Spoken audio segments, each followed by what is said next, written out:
Hey, what's up, everybody? I want to welcome you to another episode of the Dreamers Pro Daily Recap, where we give you a recap of all of the hot topics that we covered that day. You can catch them in their long format and also catch it fully streaming for free on Apple Podcasts.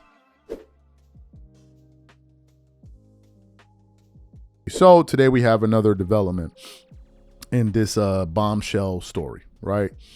As you guys know, prior to the Epstein files being released, Congress and then these guys passed a bill where I believe it was called the Epstein Transparency Act or something like that, where they made it clear and explicit in the bill that they were only really meant to protect victims, right? And keep away sensitive information that may be harmful to the victims. So when the DOJ and Bondi and these guys, they dropped the first batch of files, almost all of it was redacted. 90% of the files were redacted. I mean, there's certain files that you would go through and you're just scrolling through documents with 100 pages of just blacked out pages on them. And I'm saying to myself, okay, so you guys are disseminating this to the public as if to say what? This is information. This is you guys being transparent. And once that information came out, various people like Rokan and others were very, very, very, very upset. And they are even threatening to draft some impeachment articles for Bondi. Is that serious, right? So given all of the drama that's surrounding these documents, things had kind of simmered down. When the first batch dropped, obviously we even put Bill Clinton in the title of that show because he was a key prominent political figure that was featured in those images. You saw pictures of him and Ghislaine Maxwell and others in a swimming pool. All of it, and I gotta say, all of it was creepy. And I also gotta say this. With the new batch that dropped last night, and I was looking at some of the pictures of some of the homes. I don't know, maybe it's the way they took the photographs. Maybe the lights were off and it was a flash on the cameras. The homes of Jeffrey Epstein are very, very creepy. It gives off. I don't know if you guys have seen this movie Eyes Wide Shut. If you've ever watched the Tom Cruise movie with him and I think Nicole Kidman, if you ever seen that movie, some of the interiors is kind of similar to what you see in them. It was just so creepy. I don't know, maybe just me, but I found a lot of it to kind of be very, very, very, very creepy environments that Jeffrey Epstein had kind of crafted for himself there. And I also actually came across, I believe it was an image where they were talking about Jeffrey Epstein's assets. He was worth about $500 million. I think he had 56 million in cash, 14 million in reoccurring revenue, just a bunch of stuff, right? And they spoke about various properties that he owned, and I think some of them were in the recent dump. So anyway, you had that. They featured Clinton. They featured some other people, celebrities, mostly Michael Jackson, Chris Tucker, Mick Jagger, a few others that I can't think of at the moment. I think Bill Gates was there as well. But anyway, after they did all of that, the American public said, this is just not going to suffice. And you guys must really take us for a set of fools. So what happened? Yesterday, out of nowhere, they mistakenly dropped or leaked 30,000 new documents. And I actually went online to look at them. And this batch of documents, a lot of it had to do with a lot of paperwork and things like that. And as I was going through this, a lot of it as well was still redacted and stuff like this.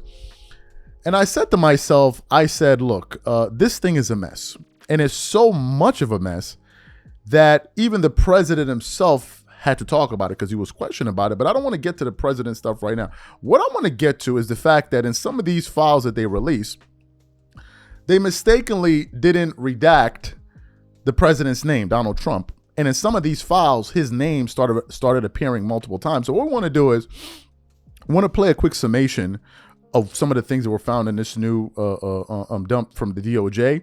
We want to play some sound here from CNN where they just pretty much give you guys a quick summation of everything, and then I'm going to come back and continue on the show. Take a listen to this sound here. The Justice Department has now released a big new batch of documents in the Jeffrey Epstein investigation, and these include new details about Epstein's one-time friendship with President Trump. Look, there is a lot to go through. We said it's like more than 10,000 pages, so we are digging through this. But this is what is seen so far. In a 2020 email, an assistant U.S. attorney for the Southern District of New York wrote that Trump traveled on Epstein's private jet, quote, more times than previously has been reported, at least 8 times between 1993 and 96. And on a flight in 1993, according to the email, there was just 3 passengers, Trump, Epstein, and what's described as a 20-year-old woman. Being mentioned in a trove of investigatory documents does not demonstrate criminal wrongdoing, a reminder, and Trump has not been accused of being involved in Epstein's crimes. On Monday, the president did seem dismayed that the release of any and all of these files, though, could harm the reputations of individuals he said, quote, innocently met Epstein. Now, remember, he is the man they also signed into law last month, a measure requiring the Justice Department to do just this, release the files. A lot of people are very angry that pictures are being released of other people that really had nothing to do with Epstein, but they're in a picture with him because he was at a party, and you ruin the reputation of somebody. As we speak, CNN has a team working through the documents just released. We are going to bring you the findings as they come in. CNN's Caitlin Polans is live in Washington this morning. A lot to work through, and we're just getting started. Caitlin, what do you have so far? We're just getting started, but the headline here is quite clear. Donald Trump is all over these documents. In that first trove that the Justice Department released on Friday, there were just a few very scant mentions of Trump, including in a picture collected with a bunch of other pictures. In this one, there is already one very illuminating email that was sent during the first presidency of Donald Trump while prosecutors in the Southern District of New York were working on the case against Epstein co-conspirator Ghislaine Maxwell. This is after Epstein's death. And one of those prosecutors writes, I'm going to read from this letter because it is what was new to the prosecutors at the time and what is new to us now, receiving these documents now in the public sphere from the Justice Department. The prosecutor, unnamed, an assistant U.S. attorney of the Southern District of New York, wrote on January 8th of 2020, the flight records we received yesterday reflect that Donald Trump traveled on Epstein's private jet many more times than previously has been reported or that we were aware. That's the Justice Department in 2020, including during the period we would expect to charge in a Maxwell case. On one flight in 1993, Donald Trump and Epstein are the only two passengers listed. On another, the only three passengers are Epstein, Trump, and a then 20-year-old. On two other flights, two of the passengers respectively were women who would be possible witnesses in a Maxwell case. And then the assistant U.S. attorney concludes this email by telling his or her supervisors or superiors in the Justice Department didn't want any of this to be a surprise down the road. That's a direct quote. Now, Donald Trump, he has not commented yet on this particular revelation in the Epstein files coming out overnight and this morning that we are now surfacing for you here. But Donald Trump has downplayed his relationship with Epstein in the past. And of course, this is something that is documenting his connection to Epstein traveling on that private plane in the 90s. So many years ago, Kate.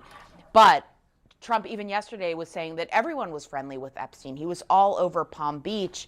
And Ghislaine Maxwell, this past year, has said in an interview with the Justice Department talking about Trump that she never saw him do anything that wasn't gentlemanly, that was any sort of impropriety at all. That said, this is a document that shows the possibility of Donald Trump having an intersection with Ghislaine Maxwell and the criminal case against her in which she was convicted for sex trafficking of minors. Clearly, this did not come out in the trial, but it is a pretty revelatory document. And Kate, it's just one page right now. This is the one page that I've walked you through. There are many, many more documents that we are piecing through this morning to see what else may be news here. Excellent. So you heard the breakdown there from CNN. Now, I did mention, aforementioned, that we were going to have a chance to hear from the president, because a lot of people have been saying that Donald Trump is doing his best, if not to protect himself, but to protect maybe some people that he knows, some powerful people that are around the world and stuff like this.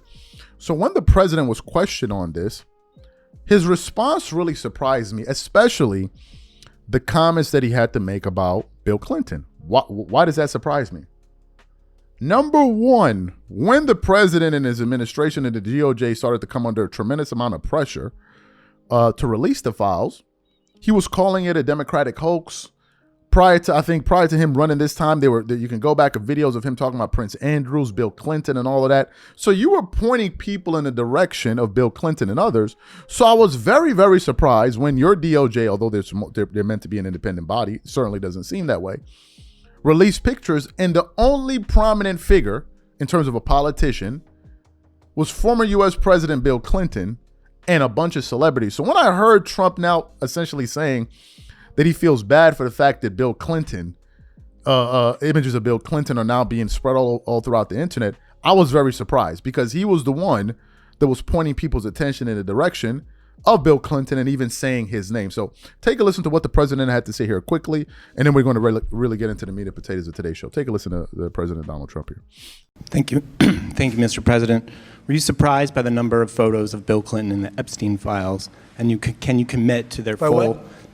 And were you surprised by the number of photos of Bill Clinton in the Epstein files? And can you commit to their full release by the end of the year? Some of the victims were protesting that too many of them were redacted. I know there are a lot of people that are angry about all of the pictures of other people, but I think it's terrible. Look, I like Bill Clinton. I've always gotten along with Bill Clinton. I've been nice to him. He's been nice to me. We've always gotten along. Respect him.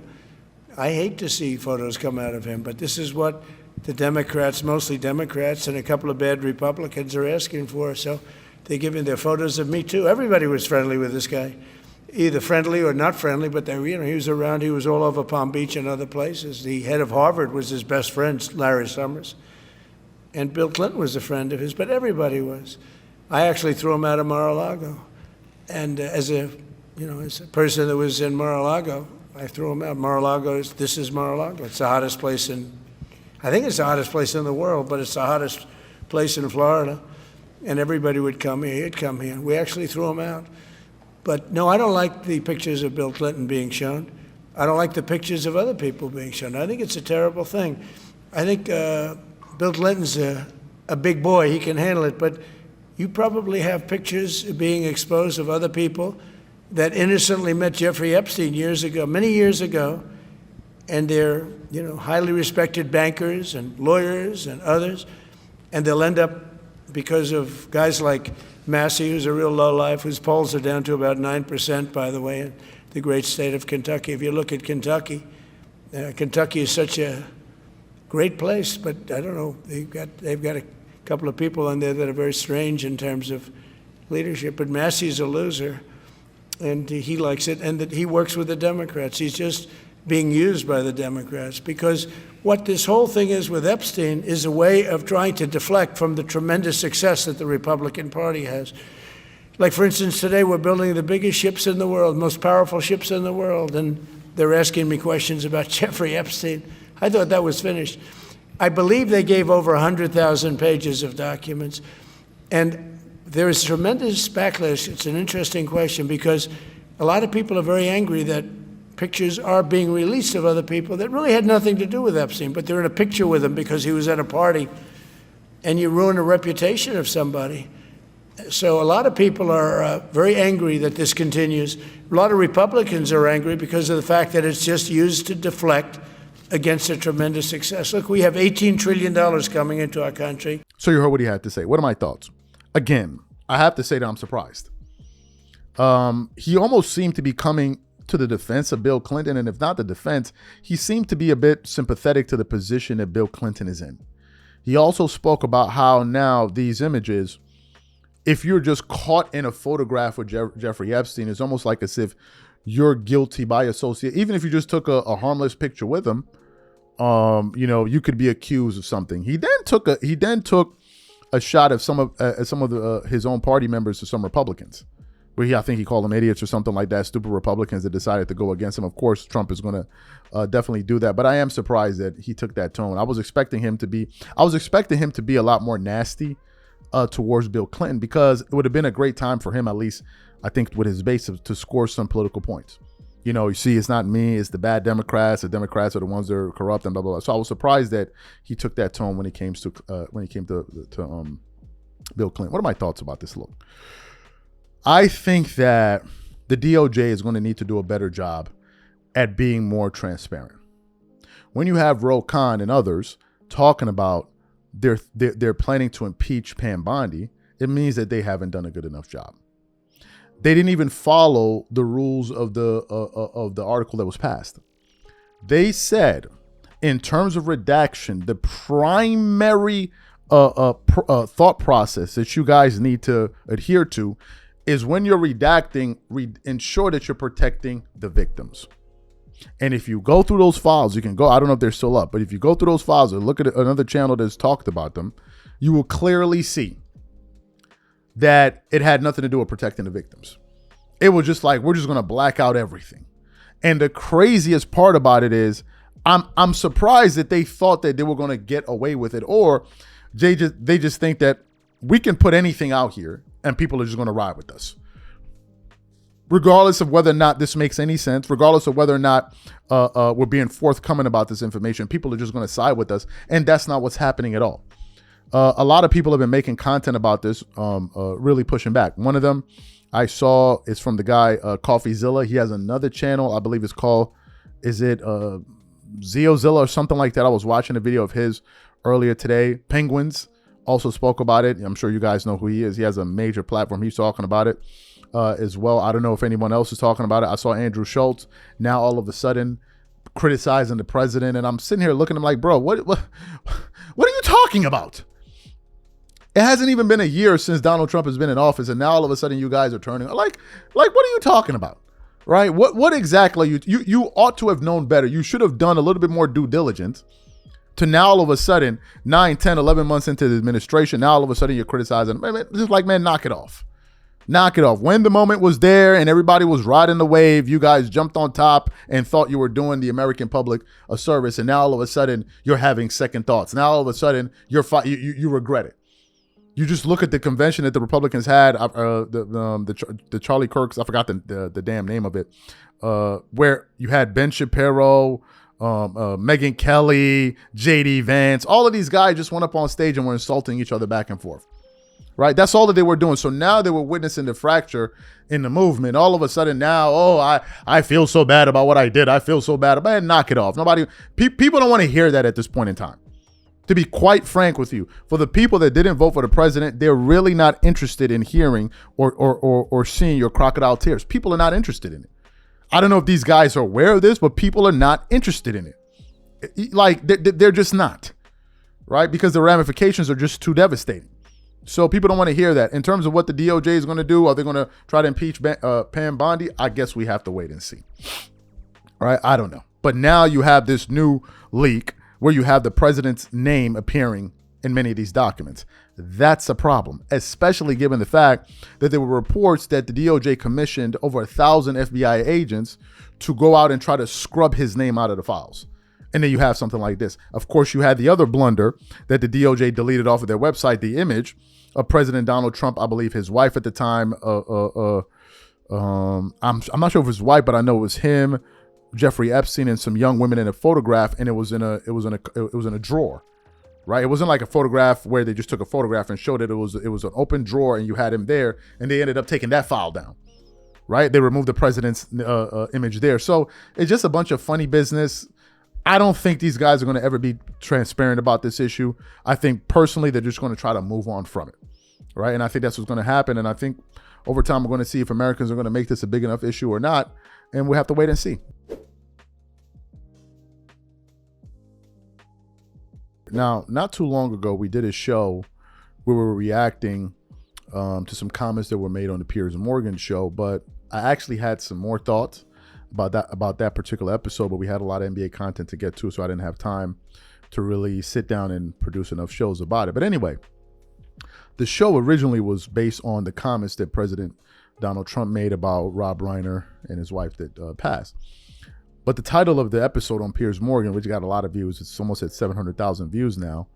And the title of the show was Disgusting Donald Trump Scolds Rob Reiner, Bondi Beach Terror with Tony Abbott. So you had that there. But there were other sections of that show that really stood out to me that I wanted to discuss. And this part had to do with Muslim extremism and what Americans feel about it, the general sentiment about it. And there seems to be two schools of thought. one group of people feels like we shouldn't generalize and put all Muslims into one batch. And then there's another school of thought that believes that, look, the religion is just too problematic. It rears too many extremists. And we need to be very careful about having a lot of Muslims in the United States. So as I was watching this segment, things really started to heat up when Jillian Michaels and Roland Martin started to spar over this issue. And I thought it was a pretty interesting back and forth that they had. Of course, Piers Morgan chimed in at various moments. So what we want to do is I want to play this exchange for you guys because I have a lot of thoughts on this that I'd like to share with you guys. And I'll be very interested to see where you guys stand on some of these issues and just basically what you think about what I have to say about it. So take a listen to the sound here. In Germany, in March, there was a deranged Saudi national who, by the way, became radicalized by AfD and this type of white nationalism and ended up hating Islam. He rammed a truck in a terrorist attack through a crowd. You know who stopped him? A Pakistani Muslim cab driver in Germany stopped him. When there was an attack on Jews in France a couple of years ago, there was an African black immigrant who protected them. This is the story of an individual who decided to lean into empathy and decency and compassion and squared off against two individuals who were radicalized, we don't know how, and saw Jews as the target through their dehumanization. There are 1.7 billion Muslim people on Earth. Jillian's talking points are from 2001, which is why I yawned. The DeLorean right now is in 2025. Listen, I've been in this for a long time, Jill. I know you're just discovering this. Congratulations. I think I've also. Let me just finish. Okay, I let you say a lot of hateful, Wajahat. stupid, reckless things about Muslim and Islam. I sat there and, would you like to say one? I just sat there. That's 20 million people. Jillian, you are you still by have your own 16 admission. dead, You Wajahat. by your own admission are a white nationalist. You by your own admission. That's what you are, a white nationalist. You admitted it. I'm a white I saw the You know clip. I'm Arab, right? The number I'm one Syrian and domestic terror Lebanese and threat- Turkish. Okay, And you're the so one who just said it. to be I didn't say it. clear, That's why I was shocked. Jill, When, let me just when finish. did I say I was a white nationalist? You're not a white nationalist? when was that? There was a wasn't there a no. clip that saying you were a white nationalist? You're not a white nationalist. No. Okay, interesting. Interesting to know. All right. Where's the clip that I said I was a white nationalist? I'm under the mistaken impression. I thought you were a white nationalist. I'm glad you're not. But let me just finish. Okay. Since 2001, Pierce, I'm you a and I on this nationalist. panel. You and I How on this about panel. a little Pierce. homework, Wajahat? How about just a little? All right, let's do homework. Since 2001, Pierce, since 2001, you and me, we were against the war on terror. We said that the war on terror would be disastrous. We said that the war on terror, America's response to 19 foreign hijackers bringing down the two towers would be would cause immense chaos, dissension. What happened? America went to war with Iraq and Afghanistan off of terrible evidence, off of the same type of Jillian's saying right now. If even 1% of Muslims, yada yada yada. What happened? It's over all fact-based. 1 million Do you want me to Iraqis cite the were resources? killed. Over Where would 1 you like million me to Iraqis were start? killed. Just Jillian, let me finish. Over 1 million Pew Iraqis were killed. research, Afghans counterterrorism were discourse killed and tortured, intelligence estimate, and it led to the radicalization the European of ISIS. Court of Human It brought Rights. nothing but pain and are misery you kidding? and division. Muslims, Jews aren't going anywhere, folks. We're in this together. And what we have to realize is that there are hate mongers who seek to divide us right now, like Jillian, who want to bring up Islamophobia and anti-Semitism. I'm Who not want to get rid of trying all to Muslim divide us at immigrants. all. Wajahat, you're No the one one is going to actually leave. who has We tried are to here. divide us. And your We have rant to this make a past future week. together. We have to What call I'm- out the hate. exactly, We have to call out the white supremacy, the Islamic extremism, So the Jewish supremacy. How do you address? We have to call out how the do you terrorism. address We have to call out the people that we have want to call destroy out Israel's the West. occupation.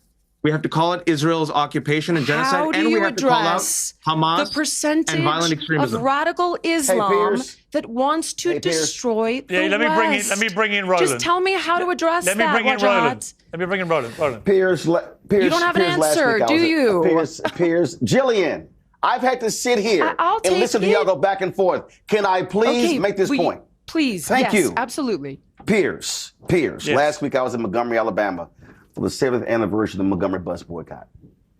And there is a National Memorial for Peace and Justice and Legacy Museum there that documents, that commemorates, documented 4,400 lynchings in this country.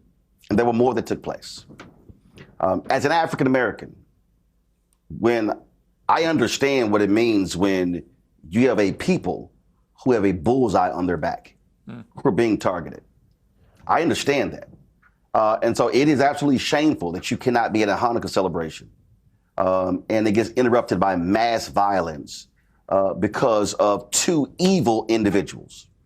But I'm saying two evil individuals for a reason. Because under the legitimate FBI leadership of Christopher Wray, they said that the greatest threat in America is white domestic terrorism. So when I listen to people like Senator Tommy Tuberville talk about, getting rid of all Muslims in this country, as an African American, I then say, what about white Christians? Because when we look at violence in this country, mass shootings in this country, who typically commits them? And so I think anybody has to be very careful to not go down this path of, oh my God, all of them, when I, as an African American, who's also, Jillian, please allow me to finish. When I, as an African American, who's also a Christian, can literally look at the history of white Christians committing violence. And so what we cannot do is say, oh, it is the religion that's driving it, as opposed to it is these evil individuals. Piers, you properly talked about guns and how Australia, after that mass shooting, you said in the 90s, how they targeted. But the fact that they were successful should be a lesson to America.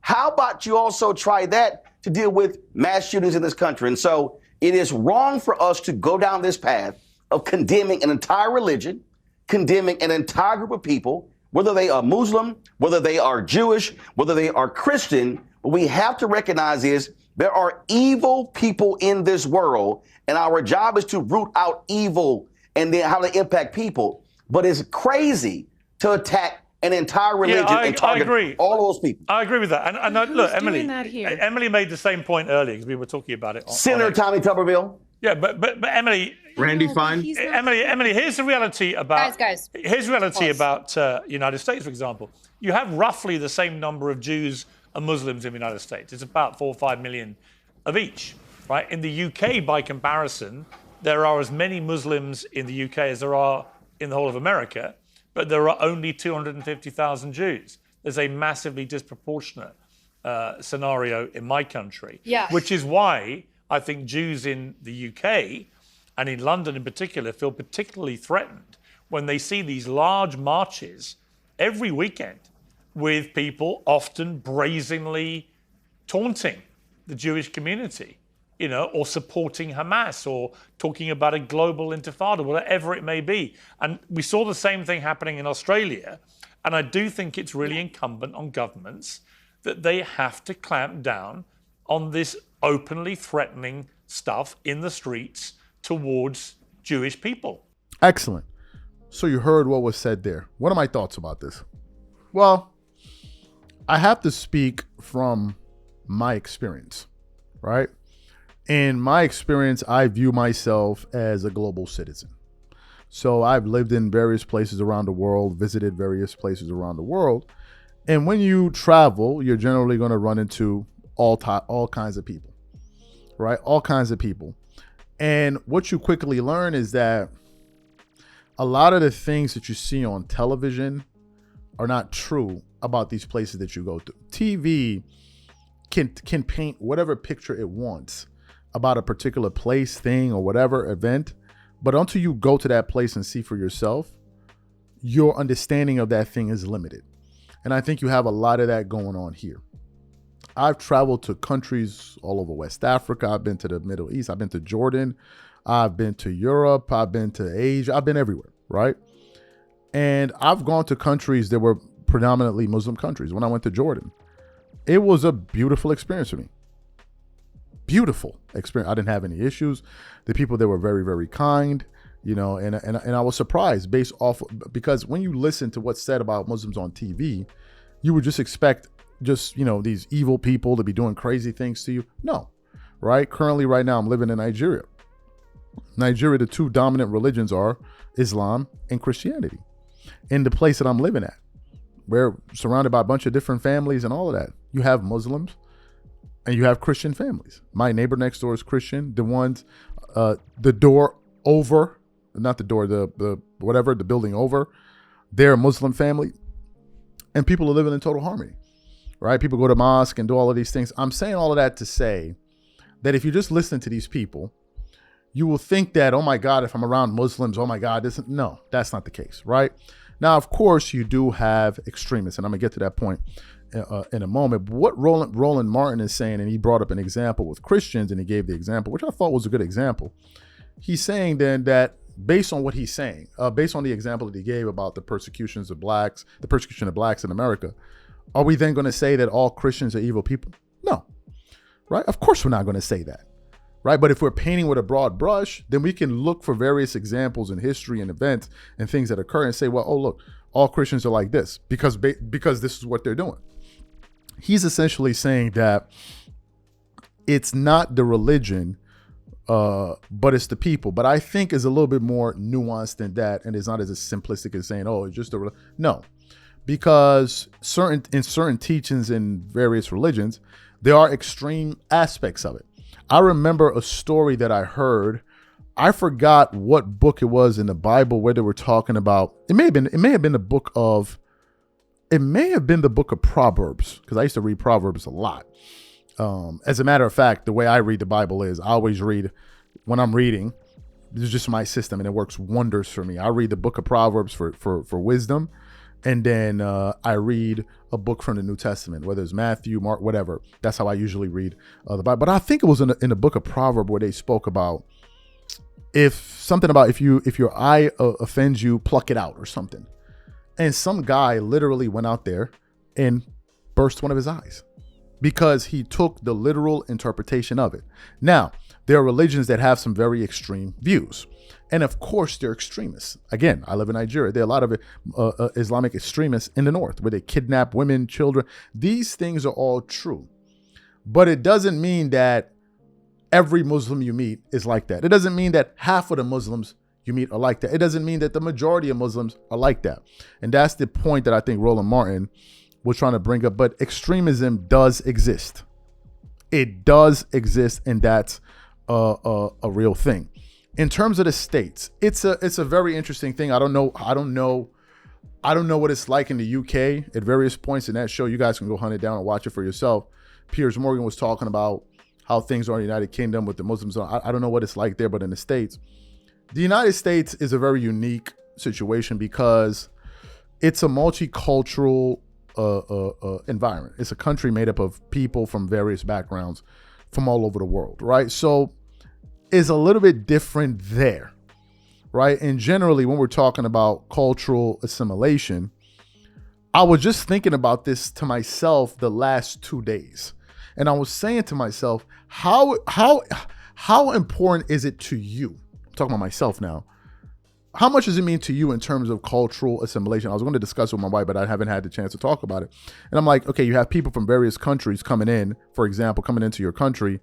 Is it important for you that they assimilate? These are questions I was asking myself, and I didn't really go through the mental gymnastics of really answering it.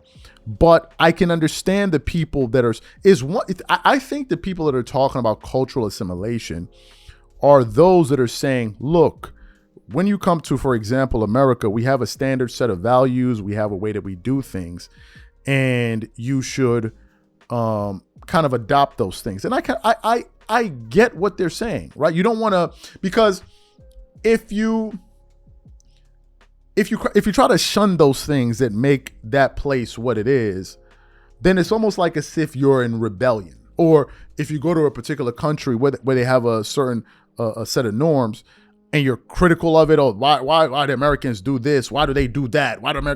Then I would have an issue with that, because then the very next question I would then ask myself is this: why did you go to America?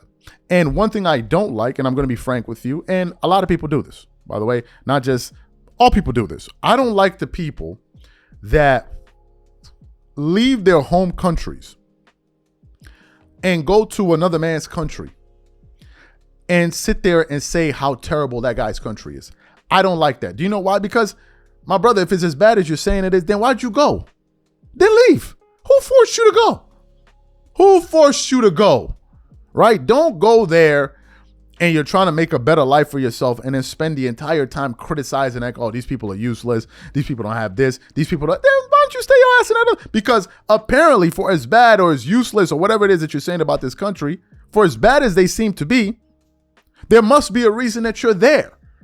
Do you see what I'm saying? There must be a reason. So I don't like those people. And generally what I do is whenever I go to a place, and I've lived in different places, I don't criticize the people. If I don't like it, I leave. Literally. That's what I do. If I don't like it, I leave.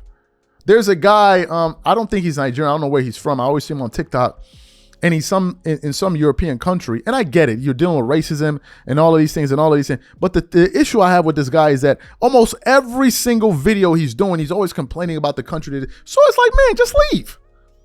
Right? So I don't like that aspect of it. But at the same time, I'm not saying to you that, okay, if you come to America, for example, if let's say you're French, right? And I'm not going to say to you, you can't speak French.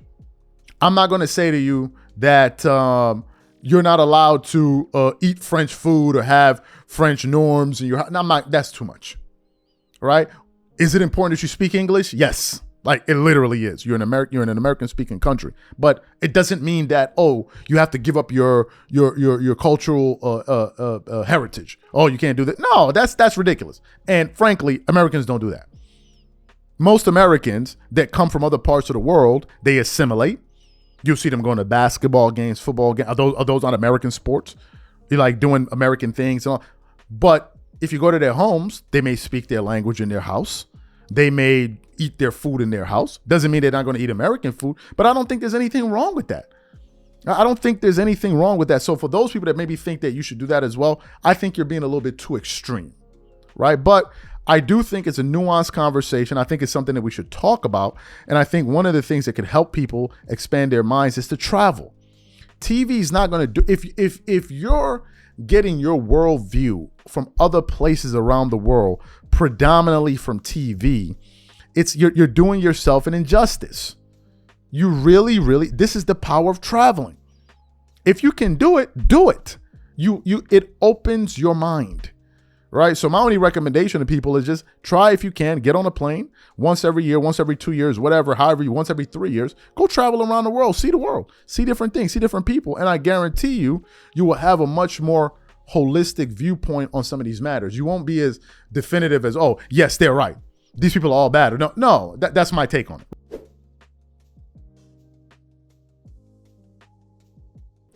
Yesterday, we did a show.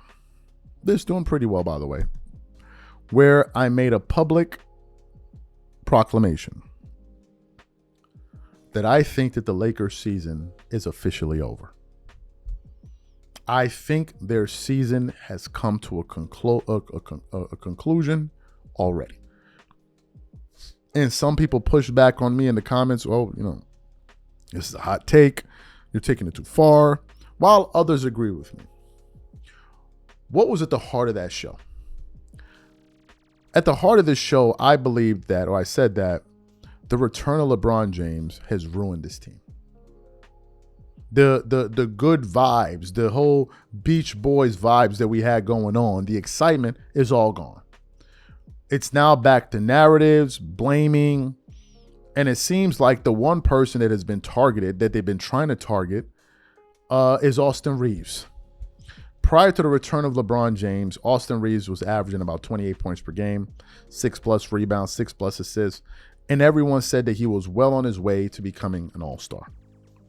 But people like myself were a bit trepidatious of his return. I said that I believe he's going to ruin the team, and the data said that explicitly so. Prior to LeBron joining the team, the Lakers were giving up 107.8 points per game. That would have made them about a top 10, top 8 defense in the NBA.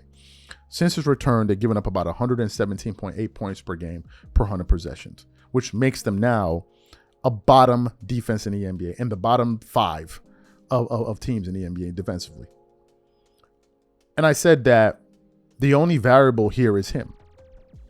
But given the fact that there must always be someone to blame. There must always be something to point to. There must always be an excuse to be made for the turn of events. People are now all of a sudden starting to talk about Austin Reaves. It first started out with his agent, Rich Paul, essentially going out there and talking about, number one, the Lakers are not a championship team. He doesn't believe they have a championship culture. Imagine the Lakers with 17 championships don't have a championship culture. And then he took it a step further where he was talking about Austin Reaves potentially embracing the idea of coming off the bench, and playing like a Manu Ginobili role. And I said to myself, this is unheard of. And other NBA players called out Rich Paul for doing what he did, for basically trying to lower the value of another agent's client in a contract here. DeMarcus Cousins says something. Kenyon Martin says something. The rest of the other NBA players are running and hiding. They just acted like as if they didn't even hear a mumbling word, right? But they were now pushing for this guy to be traded. And now that's starting to become the talk. So what happened? This morning I woke up and I was looking for what to talk about. And I came across an article from Fadeaway saying, NBA analyst explains why Lakers should trade Austin Reaves. Numbers show the harsh reality. Now we're actually hearing and seeing a push for them to trade Austin Reaves. All right, so let's get back into this article. It says, Austin Reaves has arguably been one of the best players in the NBA in this 2025-26 season, but Tom Haberstroh believes the Lakers should part ways with him. Let's just read that again. Austin Reaves has arguably been one of the best players in the NBA in the 2025-26 season, but Tom Haberstroh believes the Lakers should part ways with him. Let's continue on. While that might seem like a ridiculous statement at first, it is, and it will be a ridiculous one at second and third and fourth and fifth. Haberstroh put together a compelling argument on his Substack. Saturday was a wake-up call for the Los Angeles Lakers. A 103-88 blowout at the hands of the lowly LA Clippers should raise all alarm bells in Lakerland. Forget the 19-8 record. The Lakers aren't going to go deep in the postseason with Luka Doncic, LeBron James, and Austin Reaves. And they need to make a move sooner than later. Haberstroh says Luka and LeBron all deserve better. He states that Reaves should get the chance to be the guy. Doncic should have a better defenders and athletes around him, and James shouldn't be playing extended minutes like 34.5 minutes per game over the last 5 outings. While Haberstroh thinks highly of the three of them, he also is of the belief that you can't win at the highest level with the three.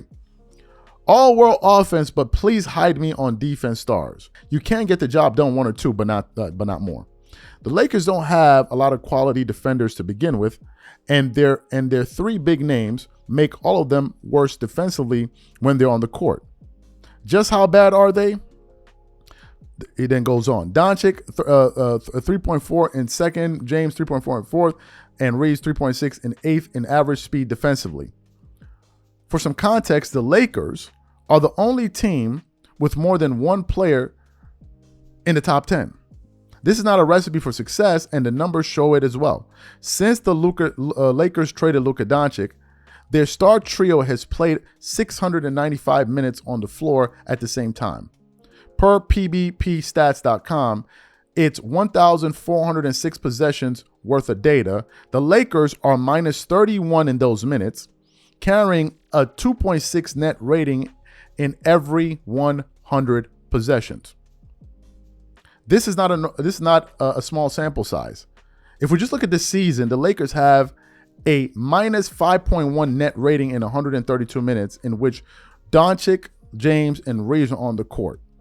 With that, will that get better over time? Maybe, but they don't look like a great fit together. Now, before we even go into this, because this is a long read, I'm glad that he brought up the box plus minus. I'm very, very glad that he brought these numbers up because it's important. He's talking about what their numbers are as a unit collectively on the floor, and if they're net positive or net negative together on the floor. Well, Tom, let me give you some information. Austin Reaves plus minus on the season is 3.9. So the team is doing well when he's on the floor. Luka Doncic's plus minus is 2.6. Right? The team is doing well when he's on the floor. LeBron's plus minus is negative 0.7. LeBron's plus minus is negative 0.7. I'll say that once more for the buffoons in the back. LeBron's plus minus is negative 0.7. One more time. LeBron's plus minus is negative 0.7. One more for the road. LeBron's plus minus is negative 0.7.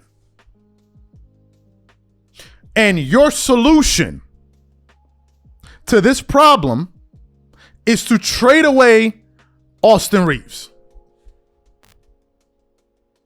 These people are analysts. These people get paid to do this. That's the conclusion that you came to?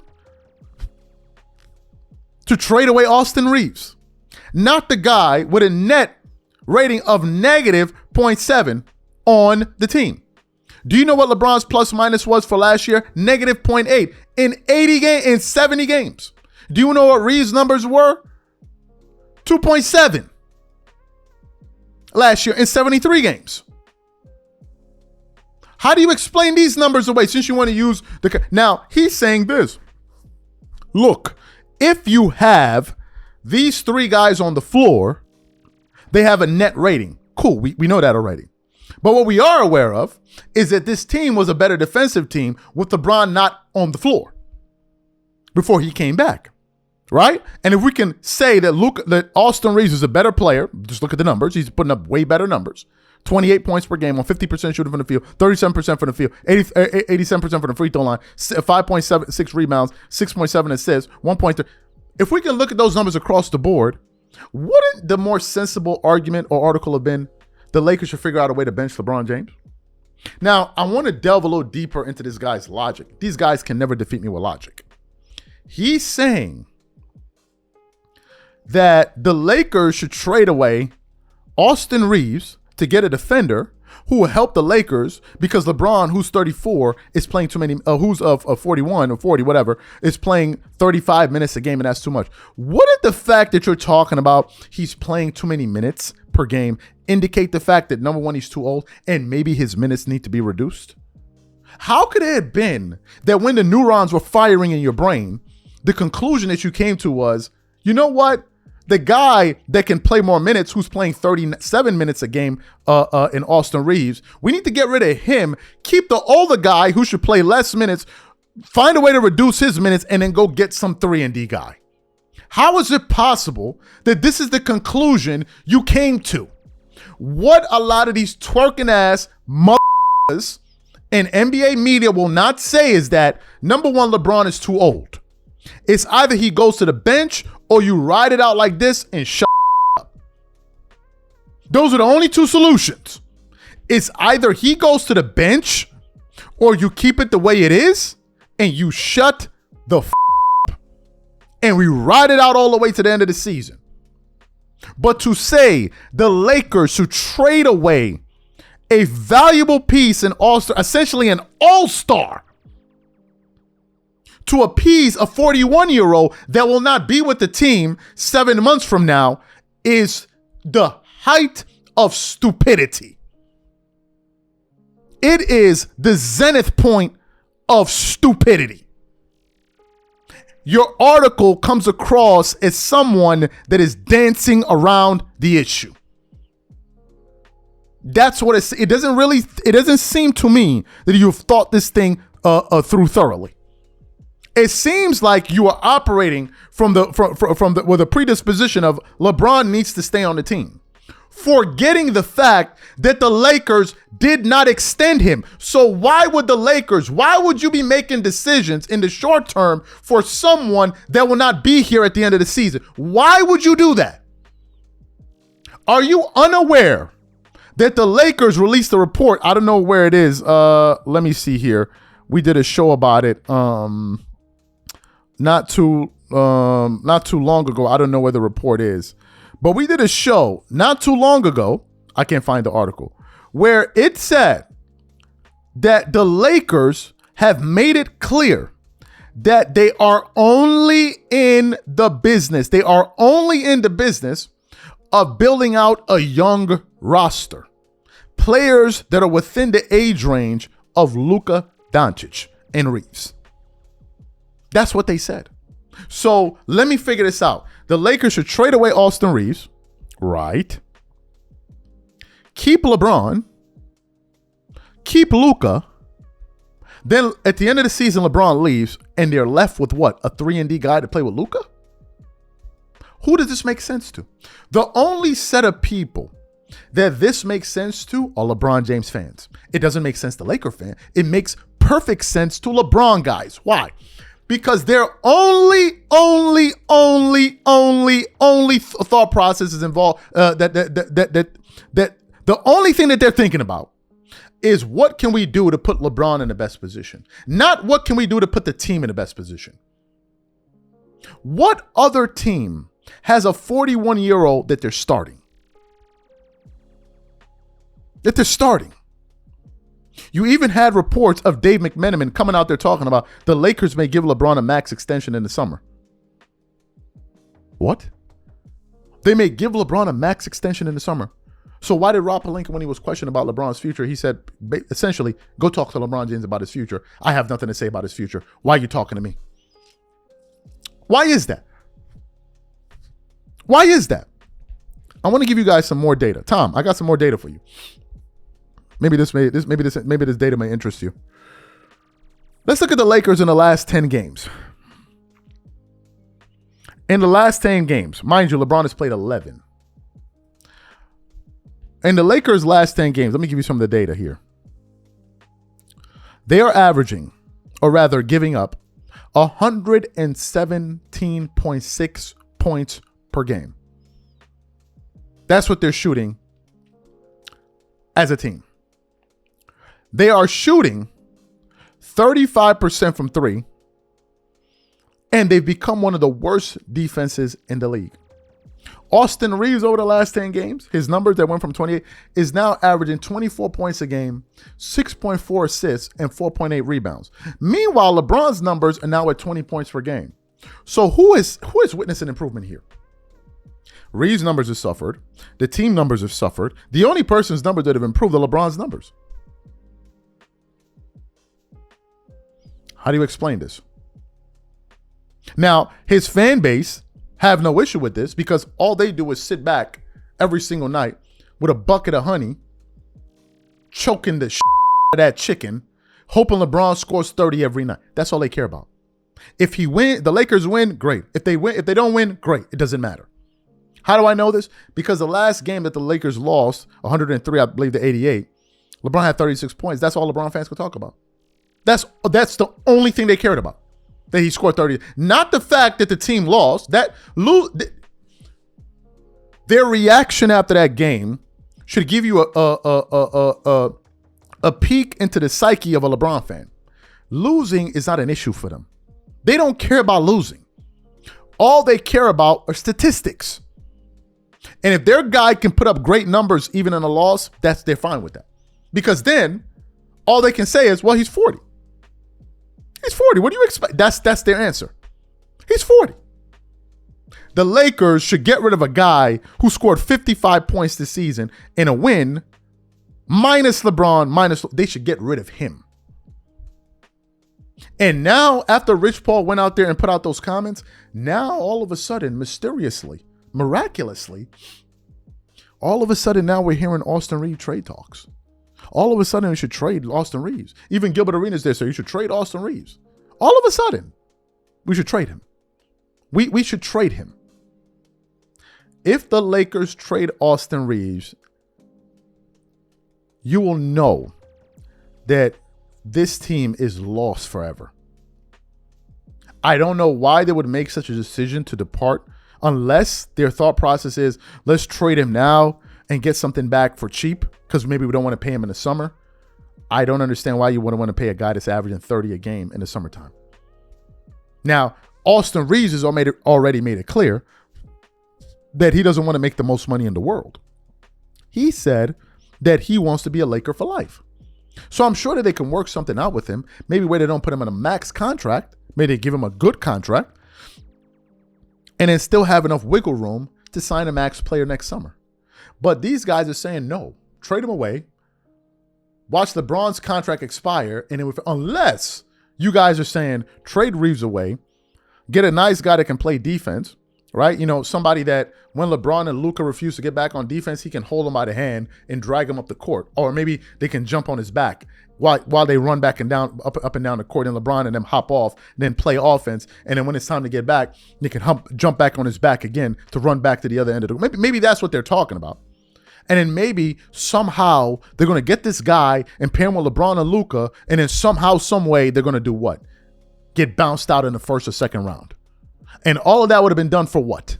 Or maybe somehow miraculously they're going to go to the NBA Finals and win, and then the Lakers are going to give LeBron a contract extension, right?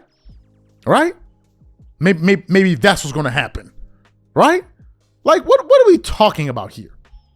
What exactly are we talking about here? But y'all see the play. Y'all see the play, and they're doing it right in front of they're not hiding it.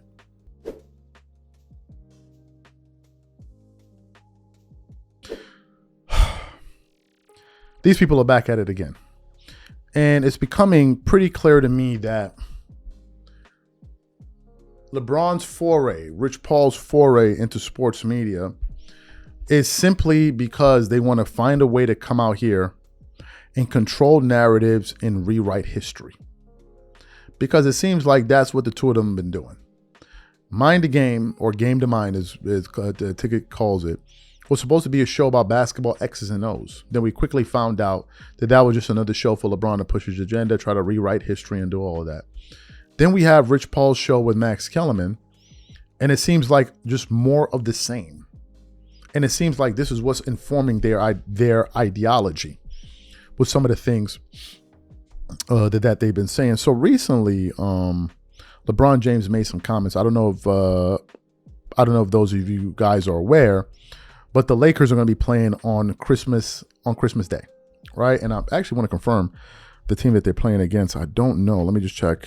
I know they're playing the Suns today, if I'm not mistaken. Yes, they're playing the Houston Rockets, I believe, on Christmas Day. And Christmas Day games have always been a big thing around the NBA. Usually they pick the biggest stars to play on those games. I watch Kobe, LeBron. Right. We all know what Christmas Day games are, and they're very, very fun. But recently, after the loss to the Clippers, I believe, LeBron was in the locker room, and one of the reporters decided to ask him about, hey, you know, LeBron, what are your thoughts on playing on Christmas Day? And LeBron basically said that, look, man, I would rather just be at home with my family and relax. And that's what really kicked off this show, because a lot of people are like, bro, what you mean? Like, if you're making it seem like somebody forcing you to play, like, so stuff like that. So what we want to do is I want to quickly play what LeBron had to say to reporters, only about 30 seconds or so. And then we're going to come back and continue on the show. Take a listen to LeBron James' comments here. Why is Christmas basketball still so important to you? I thought this year. Still important to me? Yeah. Why does it matter? Yeah. Oh, yeah. Okay, that's a better question. Yeah. I'd much rather be at home with my family. But I mean, it's the game. It's the game I love. It's the game I watched when I was a kid on Christmas Day, watching a lot of the greatest play the game on Christmas. It's always been an honor to play it.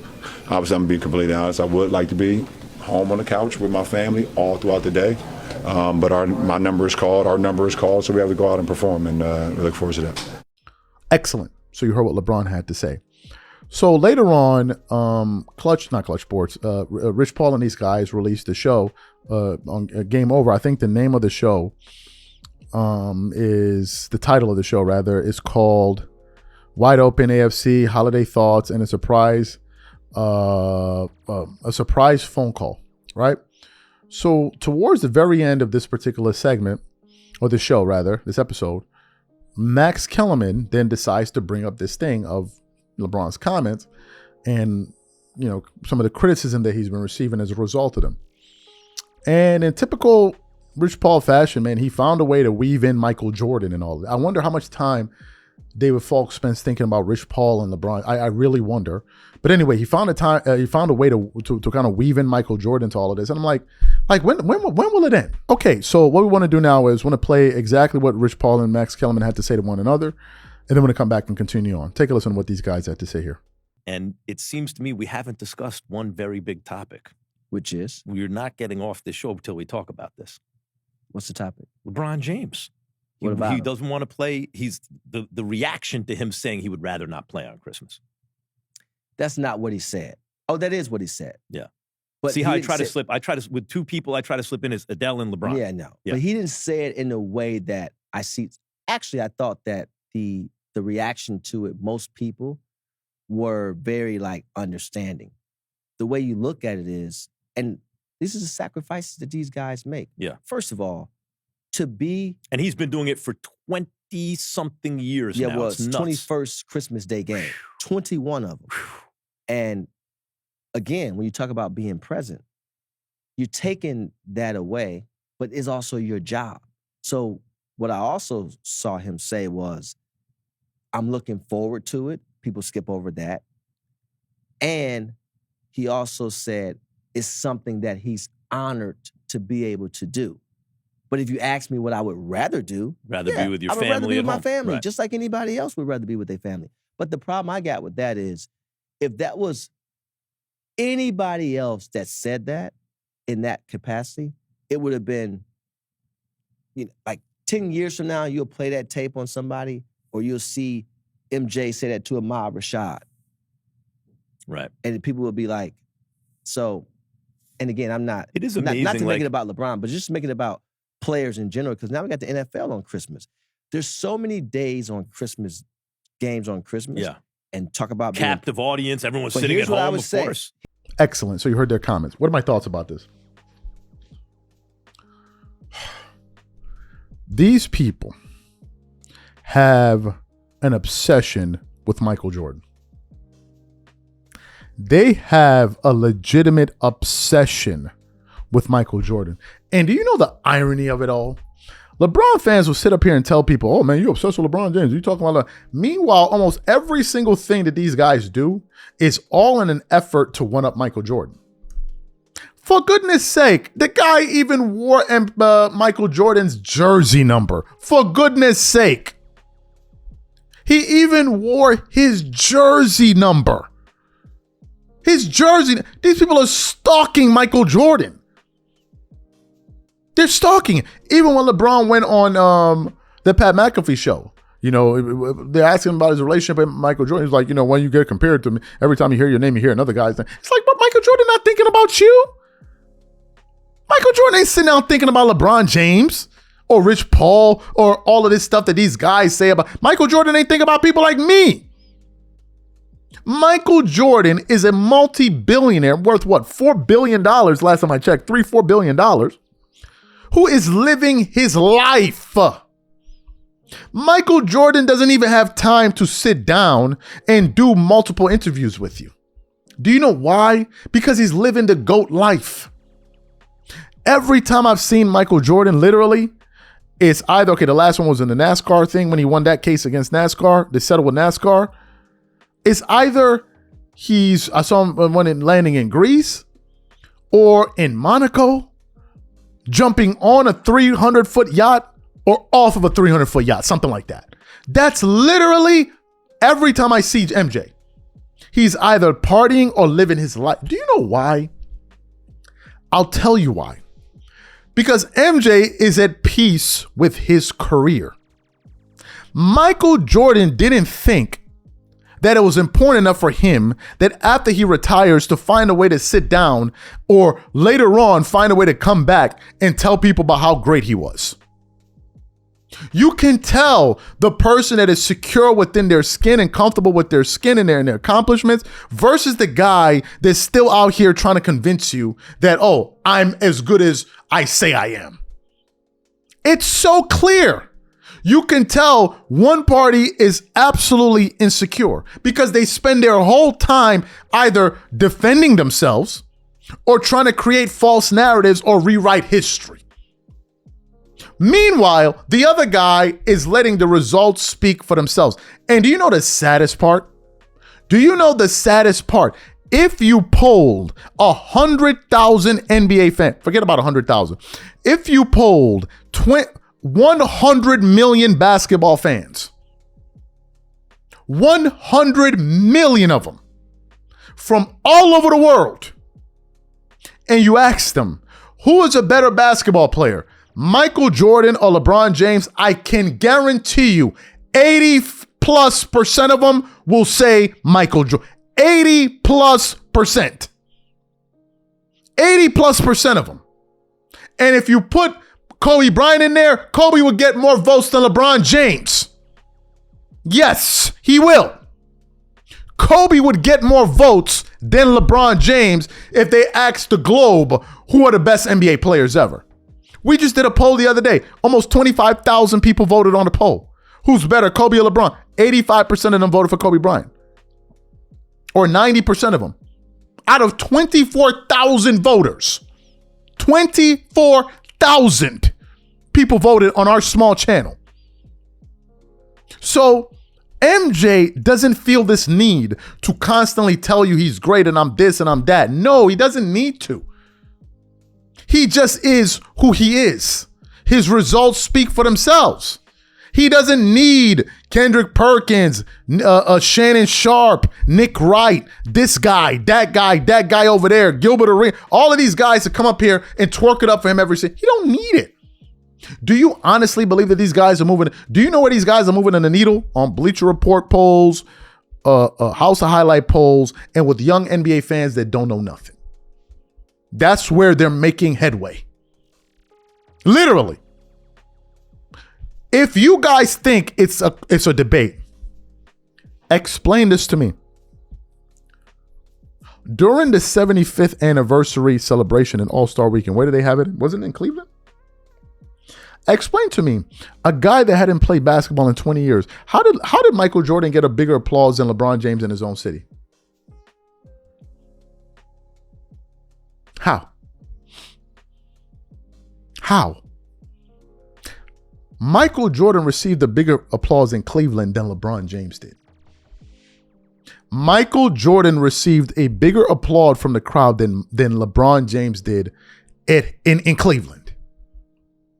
That's what all of the hype machines, the Shannon Sharps of them twerking it up, all of these guys, it doesn't matter. They think it matters, it doesn't. And do you know how I know it doesn't matter? It's because they're still trying to convince people. That's why. If you feel the need to constantly talk and promote and support and advocate, it means you don't believe. It means that you still believe that there's work that needs to be done because you haven't truly convinced people yet. But for those people who feel like I don't need to convince you, they don't do anything. You see Ferrari running commercials to sell their cars? You see them running commercials? You see them running commercials? They don't run commercials, bro. The name says it all. These guys are the ones running commercials every single day, every week, telling you to come get this car. Come get this car. Ferrari don't need to do that. Ferrari don't need to come. They don't need to do that. Nothing is on sale. There are no Christmas specials. There are no holiday deals. Nothing is on sale. Nothing. And people still go out of their way to try to get Ferraris if they can. But these guys are up here. And in a moment like this, how does Michael Jordan even enter your brain, bro? You think Michael Jordan sits down and thinks about Rich Paul? Do you think Michael Jordan thought about Rich Paul in 2025? Seriously. How many times do you think Michael Jordan has thought about LeBron James in 2025? And if some people have said LeBron and Michael Jordan are going to release an episode of The Mind the Game or Game the Mind or whatever it is, and you're going to see it. LeBron will be the fan. He'll be the one interviewing Michael Jordan. There's no, we're on the same level playing field here. They're not. What you'll see is somebody looking up to this guy, genuflecting at him. You're going to see Steve Nash serving drinks because he's basically the waiter on that show. He doesn't even have an opinion on that show. He's totally debased himself on that show. And everybody will tune in to hear the back and forth, but nobody's going to leave that episode saying, yeah, man, LeBron is definitely, nobody thinks this. I've said it before and I'll say it again, I'm going to close with this. Here's the fundamental difference between people that think LeBron is the GOAT versus Michael Jordan. NBA fans, regardless of who your favorite player is, think Michael Jordan is the GOAT. LeBron fans are the only fans that think LeBron is the GOAT. They're the only ones. LeBron James fans are the only group that believe he's the GOAT. No other NBA fans believe that except him. But other NBA fans of various players can tell you, I think Michael Jordan's the GOAT. That's the difference. You have a minority viewpoint that they're trying to superimpose and make it seem like it's bigger. No, that's just what they think. That's what they think, not the rest of NBA fans.